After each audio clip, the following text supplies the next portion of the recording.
வணக்கம். Welcome to Chitra Murali's kitchen. இன்னைக்கு என்ன ரெசிபி பார்க்க போறோம்னா, நம்ம வந்து புடலங்காய் கூட்டு, அப்புறம் புடலங்காய் விதையிலே வந்து தொகையல் பண்ண போறோம், அப்புறம் ரசம், அதுக்கப்புறம் இன்னைக்கு வந்து கறிப்பொடி அரைக்க போறேன், அதுவும் உங்க கூட ஷேர் பண்ணிக்க போறேன். ஸோ ஃபர்ஸ்ட் என்ன பண்ணியிருக்கேன்னா, இந்த பக்கம் வந்து புடலங்காய் கூட்டுக்கு எப்பயும் போல நல்ல ஒரு கரண்டி பாசிப்பருப்பு, 1 டேபிள் ஸ்பூன் கடலைப்பருப்பு, அதை நல்லா வாஷ் பண்ணிட்டு அது கூடவே கொஞ்சம் மஞ்சள் பொடி, பெருங்காயமும் போட்டுட்டு புடலங்காயும் போட்டு வேக வச்சு ரெடியா இந்த பக்கம் வச்சிருக்கேன். அது வெந்திருக்கு. அதுக்கு அரைச்சிக்கிறதுக்கு வந்து தேங்காய், பச்சை மிளகாய், சீரகம் எப்பயும் போல அரைக்கிறது தான். ஸோ அதையும் அரைச்சாச்சு. இப்போ அதை நம்ம சேர்த்துக்கலாம். இதுல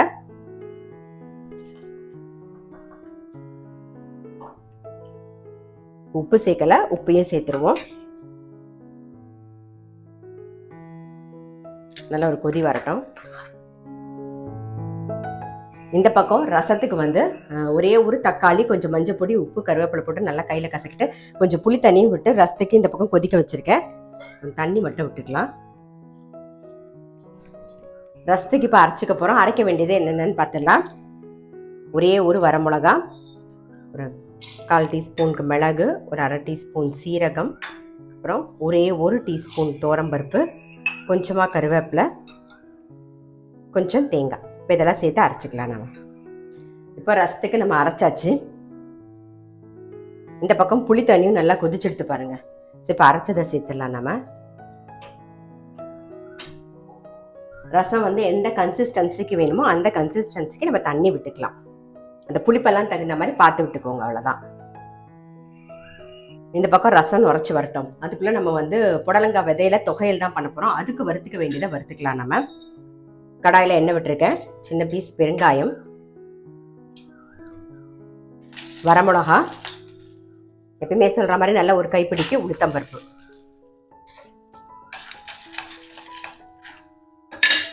நல்ல ஒரு சின்ன நெல்லிக்காய் சைஸ்ல புளி சேர்த்துக்கலாம். நல்லா வறுபட்டுருது. மிக்சி ஜாரில் மாற்றிடுவோம். ஆமாம், ஆறுனதுக்கு அப்புறம் தான் நம்ம அரைக்க போகிறோம். அதுக்குள்ளே வந்து புடலங்காய் விதையை வதக்கிக்கலாம். நம்ம கொஞ்சமாக எண்ணெய் விட்டுப்போம்.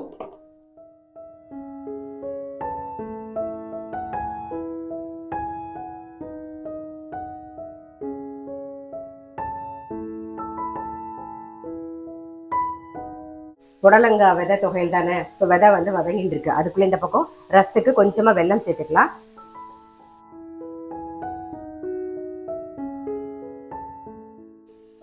வதங்கிடுத்து. ஒரு கைப்பிடி கருவேப்பிலை சேர்த்துக்கலாம்.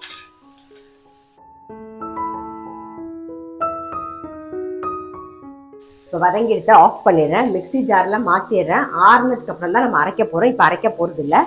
ஸோ எல்லாம் செட்டாக எடுத்து வச்சுருக்கேன். அவ்வளோதான். அப்படியே மிக்சி ஜாரில் மாற்றிடுவோம். தேவையான உப்பு, நல்லா ஒரு 3 டேபிள் ஸ்பூனுக்கு தேங்காய். இதெல்லாம் ஆறினோடனே அரைச்சிக்கலாம். ரசம் ரெடி ஆகிடுத்து. நான் ஆஃப் பண்ணிட்டேன். அதுக்கு கொஞ்சம் கொத்தமல்லியும் சேர்த்துருவோம். இப்போ இந்த பக்கம் கடாயில் கொஞ்சமாக நெய் விட்டுருக்கேன். கடுகு தாளிச்சிடலாம். ரசத்துக்கு கொஞ்சம் கருவேப்பிலை. இப்போ அதே கடாயிலே வந்து கூட்டுக்கும் தாளிச்சிடலாம். கூட்டுக்கு 1 ஸ்பூன் வந்து தேங்காய் எண்ணெய், அதே மாதிரி கூட்டுக்குள்ள பச்சை தேங்காய் எண்ணெய் 1 ஸ்பூன். அவ்வளோதான். ஆஃப் பண்ணிடுறேன். கூட்டியும் கடுகு, உளுத்தம்பருப்பு, சீரகம் தாளிச்சிக்கலாம். கொஞ்சம் கருவேப்பிலை.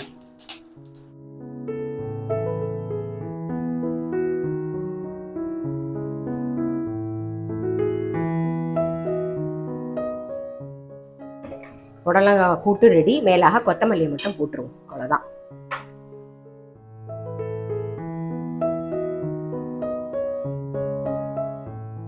இப்போ நம்ம வந்து கறிப்பொடி தான் அரைக்க போகிறோம். கடாயில் கொஞ்சம் எண்ணெய் விட்டுருக்கேன். அதில் பெருங்காயம் சேர்த்துக்கலாம். நம்ம வரமிளகா வறுக்கும் போது நெடி அடிக்காமல் இருக்க தான் கொஞ்சம் ஃபஸ்ட்டு எண்ணெய் சேர்த்துக்கிறோம். அப்புறம் காரத்துக்கு வரமிளகா, ஒரு 10 வரமிளகா வறுபட்டு எடுத்துடலாம்.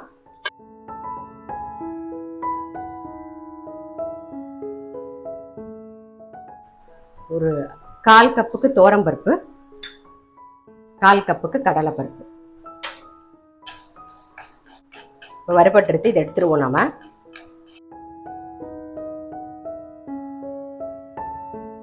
அரிசி ஒரு 1/2 கப். இப்போ இது கூடவே வந்து ஒரு 1/2 கப்புக்கு எள்ளு. வெள்ளை எள்ளு நான் சேர்த்திருக்கேன், நீங்க கருப்பு எள்ளு இருந்தா அது கூட சேர்த்துக்கலாம். ஆமா, ரெண்டுத்துல எது வேணாலும் சேர்த்துக்கலாம். இது கூடவே கருவேப்பிலை ஒரு கைப்பிடி சேர்த்துக்கலாம்.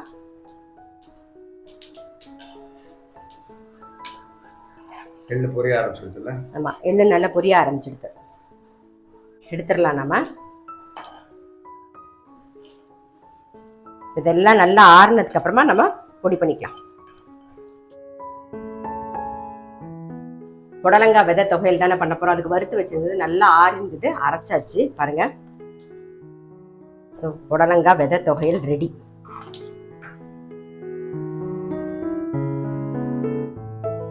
கறிப்பொடிக்கு வறுத்தது நல்லா ஆறிடுத்து. இப்போ வந்து அதை அரைச்சி எடுத்துக்க போறோம். பவுடர் பண்ணிக்கிறதுக்கு கொஞ்சமா உப்பு சேர்த்துக்கலாம். உப்பு வந்து எப்பயுமே ப்ரிசர்வேட்டிவ் தான், ஸோ கொஞ்சமா உப்பு சேர்த்துப்போம். இப்போ அரைக்கிறதுக்கு முன்னாடி மிளகு வந்து ஒரு 1/2 டீஸ்பூன் சேர்த்துக்கலாம். இது வந்து வறுத்தும் சேர்க்கலாம், வறுக்காமையும் சேர்க்கலாம். வறுக்காமல் சேர்க்கும்போது அது வேற மாதிரி நல்லா டேஸ்டா இருக்கும். ஸோ அந்த மாதிரி பண்ணலைனாலும் பண்ணி பார்த்துருங்க. இப்போ வந்து நம்ம கோர்ஸா அரைச்சி எடுத்துட்டு வந்துடலாம். கறிப்பொடி ரெடி ஆயிடுது. இன்னைக்கு நம்ம பண்ண கறிப்பொடி வந்து ஆல் இன் ஒன்னு சொல்லலாம். இது வந்து நீங்க வந்து கத்திரிக்காய், கோவக்காய், அப்புறம் குடமிளகா, உருளைக்கிழங்கு, வாழைக்காய் எது பண்ணாலும் இந்த கறிப்பொடி சேர்த்து பண்ணலாம். மேலாக தேங்காய் மட்டும் போட்டுக்கலாம். அதே மாதிரி இப்போ சாம்பார் பண்ணணும்னு நினைக்கிறீங்க, டக்குன்னு பொடி தீர்ந்து போச்சு, கறிப்பொடி இருக்கு அப்படின்னா இது கூட கொஞ்சம் தேங்காய் சேர்த்து அரைச்சிட்டு நீங்க சாம்பார் பண்ணலாம், அதுவும் நல்லா இருக்கும். அப்புறம் கூட்டுக்கும் அதே மாதிரி தான். கூட்டுக்கு வந்து நம்ம எப்பயுமே தேங்காய், பச்சை மிளகா, சீரகம் அரைச்சி விடுவோம். அப்படி இல்லைன்னா கொஞ்சம் உளுத்தம் பருப்புலாம் வறுத்து போட்டு அரைச்சி பண்ணுவோம் இல்லையா. ஸோ அந்த சமயத்துல இந்த கறிப்பொடி இருந்ததுன்னா தேங்காய் மட்டும் சேர்த்துட்டு நீங்க வந்து அரைச்சதுல விட்டீங்கன்னா அது ஒரு டேஸ்டா இருக்கும். ஸோ கண்டிப்பா இந்த மாதிரி கறிப்பொடி பண்ணி பார்க்கலாம் அப்படின்னா டெஃபினட்டா ட்ரை பண்ணி பாருங்க. இன்னைக்கு என்ன ரெசிபின்னு பார்த்துருப்பீங்க. புடலங்காய் கூட்டு, புடலங்காய் விதையில வந்து தொகையல், அதுக்கப்புறம் ரசம், அப்புறம் கறிப்பொடி எப்படி அரைக்கிறதுன்னு பார்த்தோம். ரொம்ப ரொம்ப சிம்பிள் சமையல் தான். கண்டிப்பா நீங்களும் உங்க வீட்டில் ட்ரை பண்ணி பாருங்க. நான் எப்பயுமே சொல்றது தான், நல்ல சுடசாதத்துல நெய்யை விட்டு அந்த ரசத்தை ஓட ஓட பிசைஞ்சுன்னு இந்த கூட்டியும் தொட்டுன்னு சாப்பிடும்போது அவ்வளோ தேவாமிரதமா இருக்கும். கூட்டு வந்து சப்பாத்திக்குமே நல்லா இருக்கும். டெஃபினட்டா ட்ரை பண்ணுங்க. நான் அடுத்த வீடியோல சந்திக்கிறேன்.